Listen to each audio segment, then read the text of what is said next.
Good evening, Matt Wordsworth with ABC News. A former director of the charity receiving almost $500 million taxpayer dollars to help save the Great Barrier Reef has condemned the funding decision as shocking and mind-blowing. Michael Myer of the Myer family dynasty says the Great Barrier Reef Foundation wasn't equipped to handle so much money, but was chosen because it wouldn't rock the boat on climate change. The foundation says it has top scientists on board to help protect the reef. Josh Robertson has this exclusive report. It's the reef rescue handout that keeps dogging the Turnbull government. $444 million to a private foundation that didn't have to compete or even ask for Australia's biggest ever environmental grant. It actually was quite shocking and almost mind-blowing. Michael Myer is a philanthropist who helped set up the Great Barrier Reef Foundation with his own money. The notion of having an organisation with 6 staff members suddenly having to manage $440 million from a not-for-profit and philanthropic point of view is unheard of.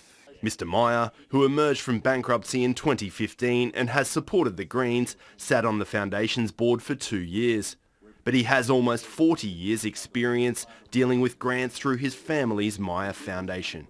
It seriously is unthinkable that a grant of that size would be given to any single philanthropic or charitable organisation in this country.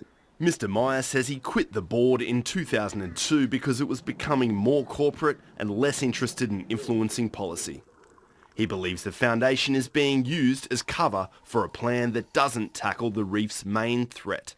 The funding agreement mentions water quality and crown of thorns starfish, but not climate change. They don't want to rock the boat on the issue. They don't want to be politicising it. The foundation says Mr Myer hasn't been involved for 14 years and may not be familiar with its current work. Climate change has been at the forefront of their research agenda for as long as I can remember. Peter Mumby says local projects to build reef resilience are also important. As chief scientist, I've been working with this foundation and I have no reservations about the agenda. The government says the foundation's ability to raise money privately was important, but Labor now accuses the foundation of inflating those donations by about $30 million. This money was gifted from Malcolm Turnbull to the private foundation in a private meeting based on a lie.